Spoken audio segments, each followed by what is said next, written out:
ഈ കക്ഷിയാരെന്ന് പറഞ്ഞേ? മേഡത്തിന്റെ ചേച്ചിയുടെ മകൻ. എന്നിട്ടെന്താ? പുള്ളി ഇപ്പൊ സാറിന്റെ അസിസ്റ്റന്റാ. മൂപ്പർക്ക് പഴയ പ്രേമരവും വല്ലതും ഉണ്ടോ? അയ്യോ, ഒന്നുമില്ല, ആള് വെറും പാവാ. അല്ല, അങ്ങനെ വല്ലതും ഉണ്ടേ പറഞ്ഞാ മതി. തെങ്ങും ചാരി എന്നോ പെണ്ണിനെ കൊണ്ട് പോയെന്ന്. ഓ, പെണ്ണിനെ കൊണ്ട് പോയൊന്നുമില്ലല്ലോ, വെറുതെ ചുറ്റുന്നല്ലേ ഉള്ളൂ. മാസം 3 ഞാനറിയാതെയോ? അയ്യോ, അതല്ല, ചുറ്റാൻ തുടങ്ങിയിട്ട് മാസം 3 പറഞ്ഞേ. ഇനി നീട്ടിക്കൊണ്ട് പോവാതെ എത്രയും പെട്ടെന്ന് നമ്മുടെ കല്യാണം നടത്തണം. വീട്ടുകാരെ അറിയിക്കണ്ടേ? വീട്ടുകാരോ? അല്ല, വീട്ടുകാരെ പോലത്തെ എന്റെ കൂട്ടുകാര്. അതാണോ? അതിനധികം സമയം വേണ്ടല്ലോ. വേണ്ട. അയ്യോ, ഞാനെങ്ങനെ ഇറങ്ങാം? എന്റെ തോളെ പിടിച്ചോണ്ട് ഇറങ്ങടി. എന്നാ നമുക്കൊരു കാര്യം ചെയ്തേക്കാം. ഏതെങ്കിലും രജിസ്റ്റർ ഓഫീസിൽ വെച്ച് നമ്മുടെ കല്യാണം അതിഗംഭീരമായി നടത്തുകയാണ്. ഓക്കെ? ഓ, രജിസ്റ്റർ ഓഫീസ് ഒന്നും വേണ്ട. വലിയ ആർഭാടൊന്നും ഇല്ലെങ്കിലും ഏതെങ്കിലും ക്ഷേത്രത്തിൽ വെച്ച് നടത്തിയാലെന്താ? ക്ഷേത്രമായാലും പള്ളിയായാലും തന്തയും തള്ളേ അറിയാണ്ടിരുന്നാൽ മതിയായിരുന്നു. തന്തയും തള്ളേ? അല്ല, തന്തയും തള്ളയില്ലാത്ത നമുക്ക് ക്ഷേത്രമായാലും എന്താ പള്ളിയായാലും എന്താന്ന് ഞാൻ പറയായിരുന്നു. എന്നാ ഇപ്പൊ തന്നെ ഒരു ജോത്സ്യനെ കണ്ട് നല്ലൊരു മുഹൂർത്തം നോക്കാം. പോയിക്കളയാം. അപ്പൊ നമ്മൾ നേരെ പോയി ജോത്സ്യനെ കാണുന്നു.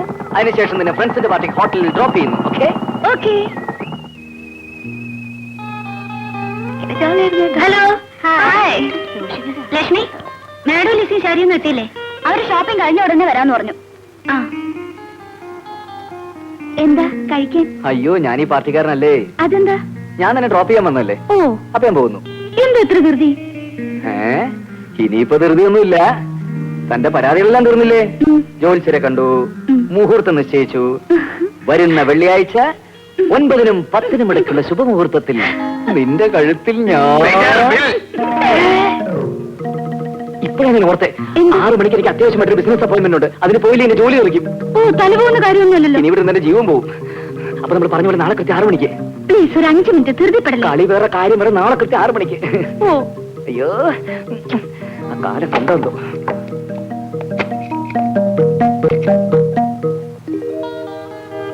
ഹായ് റോഷ്നി. ഹായ് ശൈലജ, എത്ര നാളായി നിന്നെ കണ്ടിട്ട്. ഇതാരാ? നിന്റെ അമ്മാവനാ? അല്ലല്ല, ഇവളെന്റെ അമ്മുമ്മയാ. അപ്പഴാ ഞാൻ പറഞ്ഞ നിന്നോട് ഞാൻ പുറത്തു വരത്തില്ലെന്ന്. അയ്യോ, എന്റെ ഹസ്ബൻഡാ. സോറി ട്ടാ. ഇത് ചേട്ടന്റെ അച്ഛൻ. അമ്മ. ഇത് രോഷ്നി, എന്റെ ക്ലോസ് ഫ്രണ്ടാ. 8 വർഷം ഞങ്ങൾ ഒരുമിച്ച് പഠിച്ചതാ. നീ ഇവിടെ? ഞാൻ ഗ്രീത്ത എക്സ്പോർട്ടേഴ്സിൽ വർക്ക് ചെയ്യുന്നു. ഞങ്ങളുടെ ഹോസ്റ്റലിൽ താമസിക്കുന്ന ഒരു പെൺകുട്ടിയുടെ ബർത്ത്ഡേ പാർട്ടിയാണ്. സിനിമയ്ക്ക് സമയമായി.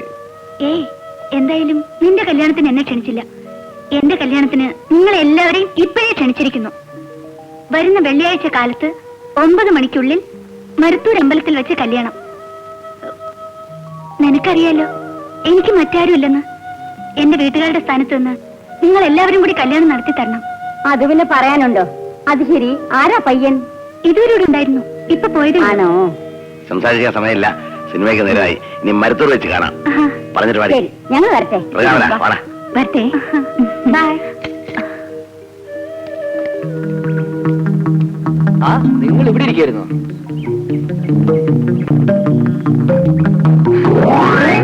എന്താണ് അവിടെ? കാല. തന്റെ കാലാന്നോ? അല്ല, കാലെവിടെ എന്താ പോയിരുന്നു? കാല അമ്മയെ കാലം നിർത്തി വെച്ചേ.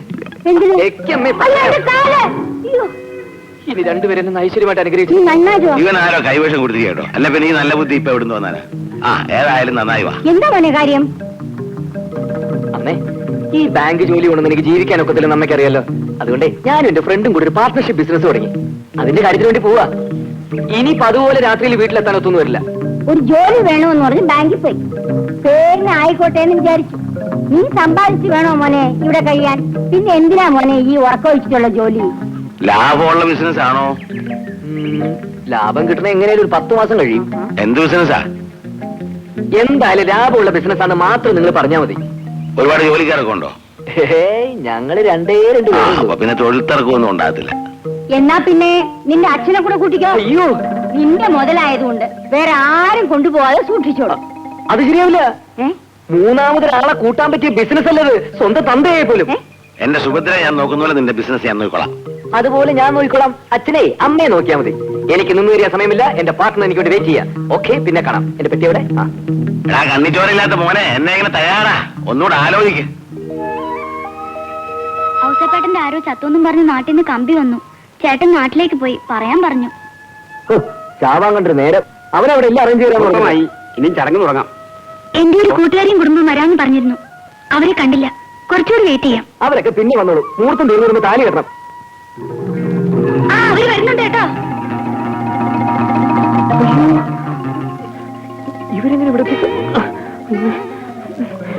പിന്നെ വലിഞ്ഞു കയറി വന്നോളും.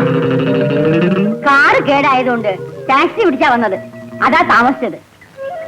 ഞങ്ങളുടെ മൂത്ത സന്തയില്ലേ ഇവിടെ കെട്ടിയവൻ തരികട, അവനോട് നിർത്തിട്ട് വന്നിരിക്കുക. വരൂ അമ്മേ.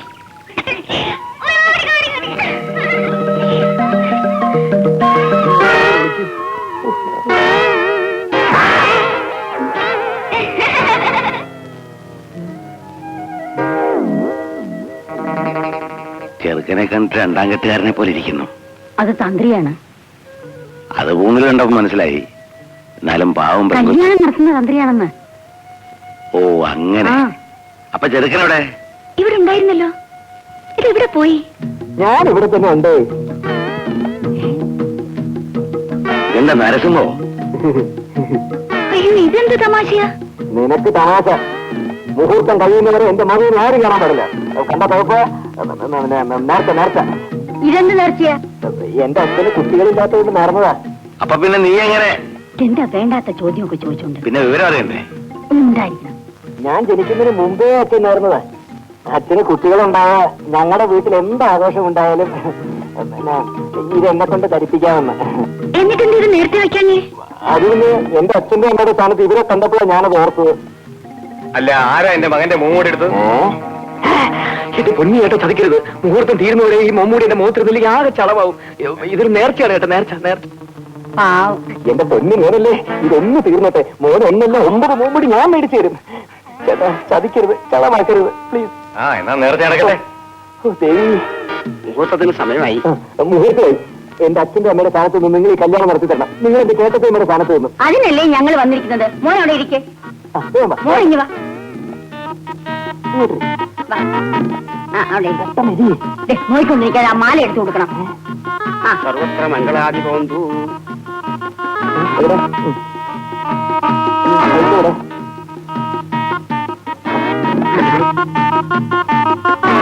ആ മാല എങ്ങോട്ട് കൊടുക്കണം? മാല മാല മാല.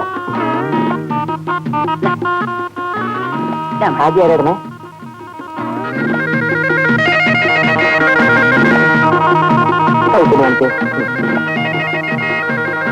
അച്ഛനും അമ്മ എവിടെ പോയി? പോയോ? നിങ്ങളിനി ഞങ്ങളെ അനുഗ്രഹിക്കണം. ഇത്രയും പിതൃഭക്തിയുള്ള ഒരു മകനെ ഞാനിതുവരെ കണ്ടിട്ടുമില്ല, കേട്ടിട്ടുമില്ല. നീ ശ്രീരാമനേക്കാൾ സീനിയറാണ് മോനെ.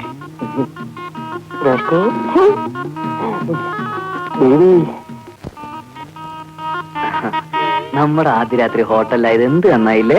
അതെ അതെ, ആ ഔസേപ്പച്ചനെ ഏൽപ്പിച്ചപ്പോഴേ ഞാൻ പ്രതീക്ഷിച്ചതാ നമ്മുടെ ആദ്യ രാത്രി ഹോട്ടലിലാവൂന്ന്. നാശം.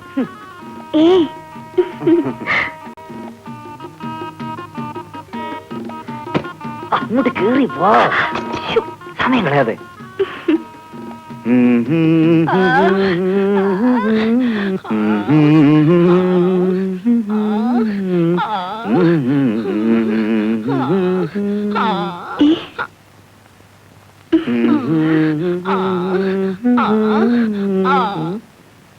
എന്ത് പറ്റി? അതിനെ ഞാൻ ചോദിച്ചു, എന്താ നിന്റെ വായുന്നൊരു അവസരം? ഞാനല്ല. പിന്നെ അയ്യോ, ഒന്നും പറ്റില്ല സാർ. നീ ഇതുവരെ പോയില്ലേ? സാറിന് ചിൽഡ്രൻസ് വല്ലതും ആവശ്യമുണ്ടോ? ചിൽഡ്രൻസോ? അതെ സാർ. എടാ ദരിദ്രവാസി, ഞങ്ങൾ പോലും തീരുമാനിച്ചിട്ടില്ല ഇതുവരെ ചിൽഡ്രൻസ് വേണോ വേണ്ടയോന്ന്. 3 മാസം 6 മാസം തരം തിരിച്ചു വെച്ചിട്ടുണ്ട് സാർ. ഇതാ ഞാൻ പറഞ്ഞത്, കണ്ട ഹോട്ടലിൽ ഒന്ന് റൂം എടുക്കണ്ടെന്ന്. എടാ കഴിവറട മോനെ, എന്താണ് സാർ? കണ്ടുപോയി കഴിഞ്ഞാൽ കാര്യം തല്ലുപിടി.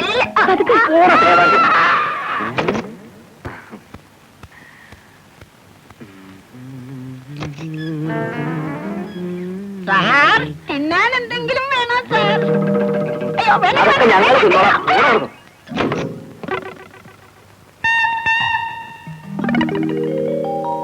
തൽക്കാലം മറ്റു സൗകര്യങ്ങളൊന്നും ഇല്ലാത്തതുകൊണ്ട് ഈ പൂക്കൾ വിതറി നമ്മുടെ മണിയറ നമുക്ക് അലങ്കരിക്കാം. എന്നിട്ട് ഈ സിനിമകളിലൊക്കെ കാണുന്ന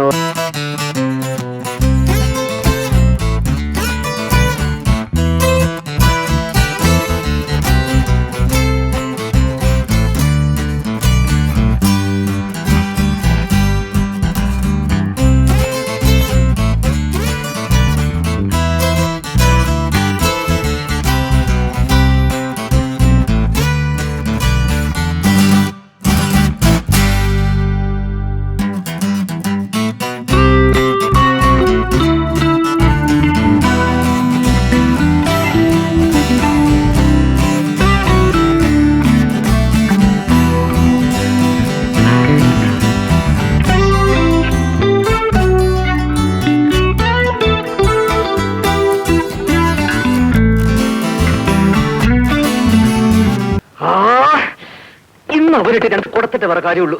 കുറെ നേരമായി അവൻ മനുഷ്യൻ. അയ്യോ എടാ കഴിവറും.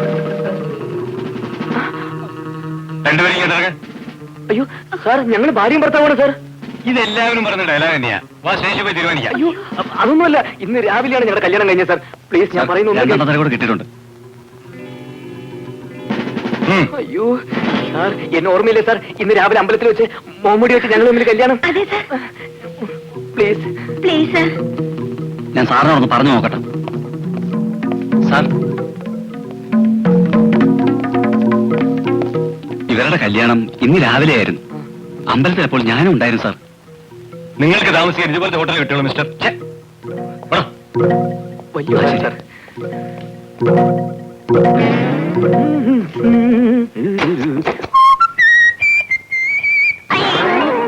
നിനക്ക് പുള്ളിയുടെ താമസ സ്ഥലത്തിൽ കൂടെ കൂടിക്കൂടായിരുന്നോ? അതെങ്ങനെയാ? അവർ 5-6 ബാച്ചിലേഴ്സ് ഒന്നിച്ച് താമസിക്കുക. പെട്ടെന്ന് വേറൊരു വീട് അന്വേഷിച്ചിട്ട് ഒന്നും ശരിയായിട്ടില്ല. അതിന് മോള് വിഷമിക്കണ്ട. ഞങ്ങളുടെ വീടിന്റെ മുകളിലത്തെ മുറികളെല്ലാം ഒഴിഞ്ഞു കിടക്ക. നിങ്ങൾ ഞങ്ങൾക്ക് മക്കളെ പോലെ അല്ലേ? ഇനി മുതൽ നിങ്ങൾ ഇവിടെ താമസിച്ചാ മതി. അപ്പൊ പിന്നെ വാടക? ഓ, അതൊക്കെ ഞങ്ങൾ പിന്നെ മേടിച്ചോളാം.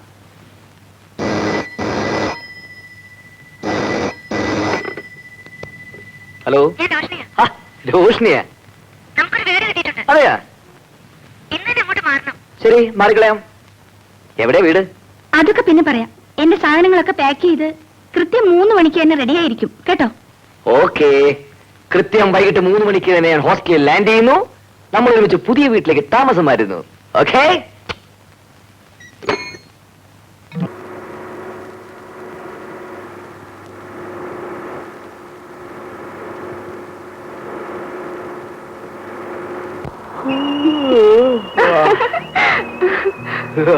അയ്യ, എന്ത് ഭംഗി! കാർ കയറിപ്പോ പോലെ ഉറക്കം തുടങ്ങിയതാ. ഞാൻ പറയുന്നല്ലോ കേൾക്കുന്നുണ്ടോ? പറഞ്ഞു, ഞാൻ കേൾക്കുന്നുണ്ട്. പിന്നെ പുതിയ വീട്ടിലേക്ക് താമസം മാറ്റുമ്പോൾ നമുക്ക് കുറെ സാധനങ്ങൾ വാങ്ങിക്കണേ. ഒരു ഡൈനിങ് ടേബിള്, കുറച്ച് ചെയർസ്, ഒരു fan, washing machine, TV, fridge, mixie, പിന്നെ ഒരു കത്തി എന്നെ കുത്താൻ. ഡ്രൈവർ, ആ ജംഗ്ഷനിൽ നിന്ന് ഇടത്തോട്ട് തിരിയണേ.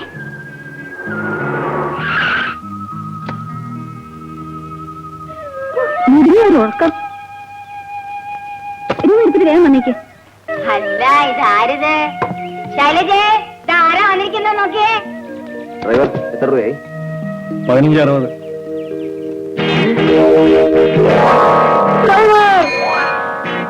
മോൻ തനിച്ചാ വന്ന? അല്ല, ഇതേ വരുന്നുണ്ട്. കല്യാണത്തിനെന്നോ നിന്റെ ഭർത്താവിന്റെ മുഖം ഒന്ന് കാണാൻ പറ്റിയില്ല. ഇപ്പോഴെങ്കിലും ഒന്ന് കാണാമല്ലോ.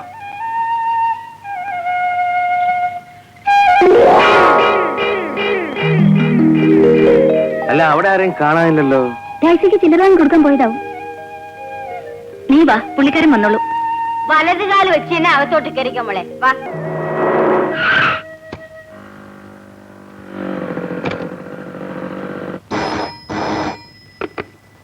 Hello. Yes. What? Wait wait wait. ദേ, ഒന്ന് ഇങ്ങോട്ട് വന്നേ. എന്തോ ഇംഗ്ലീഷിൽ തോന്നിയാസങ്ങളൊക്കെ പറയുന്നു. ആ, hello, Can I speak to Mr. Raghavan Thambi? What is your name?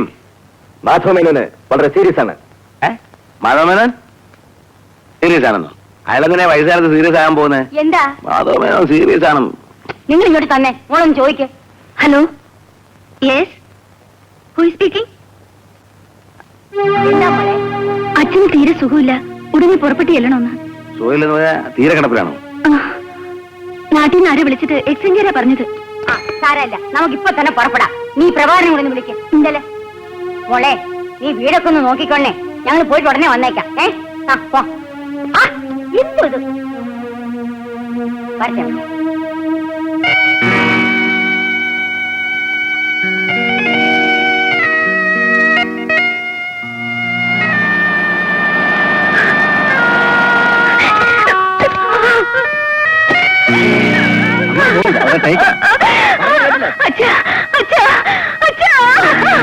ഒരു വാക്ക് പോലും പറയാതെ പൊക്കളഞ്ഞിട്ട്.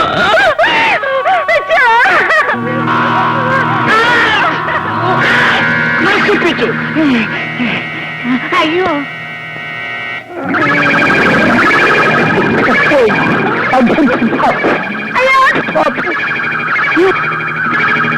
വളരെ കാലമായിട്ടുള്ള എന്റെ ഒരു ആഗ്രഹമായിരുന്നു സിനിമയിലൊന്ന് അഭിനയിക്കണമെന്ന്. അപ്പൊ സിനിമ ഷൂട്ടിങ്ങിന് വീട് കൊടുക്കുമോന്ന് ചോദിച്ചൊരു പാർട്ടി ഇവിടെ വന്നു. അപ്പൊ ഞാൻ പറഞ്ഞു എനിക്കൊരു വേഷം തരാമെന്ന്. അവര് തന്ന വേഷമായത് എന്തൊരു തെറ്റ്. ഏതായാലും വേഷം കെട്ടി, എന്നാ വല്ല കൊള്ളാവുന്ന വേഷം കെട്ടാമായിരുന്നു. ഏതായാലും എന്റെ അഭിനയം കാണാനുള്ള ഭാഗ്യം നിങ്ങൾക്കുണ്ടായല്ലോ. എങ്ങുണ്ട് അഭിനയം? ഓ എന്താണ് സാറിന് ടേക്ക് എടുത്തോണ്ടിരിക്കില്ലേ? സാറൊന്നും ഇങ്ങോട്ട് കിടക്കണം. താൻ എന്തോ പറഞ്ഞോണ്ട് വരുന്നത്? ഒരാളെ പുതുതായിട്ട് അഭിനയിപ്പിക്കുമ്പോ ശവത്തിന്റെ വേഷം കൊടുക്കുക? പിന്നെ ഞാൻ കല്യാണത്തിന് നടക്കാൻ പറ്റുമോ? അനാവശ്യം പറയരുത്. ഞാൻ ആരാന്ന് വിചാരിച്ച് സൂക്ഷിച്ച് സംസാരിക്കണം. നിങ്ങൾ പോയി നിങ്ങളുടെ പണി നോക്കണേ. ആ സാറി ഇങ്ങോട്ട് കിടന്നാട്ടെ. താൻ പറയുന്നത് അനുസരിക്കണോ? എന്റെ മോളും മരുമോനും എന്ന സ്ഥിതിക്ക് താൻ ഒരു കാര്യം ചെയ്യും, വേറെ ആരെങ്കിലും കിടത്തി അഭിനയിപ്പിക്കുക. അയ്യോ അങ്ങനെ പറഞ്ഞാ പറ്റില്ല. അയ്യോ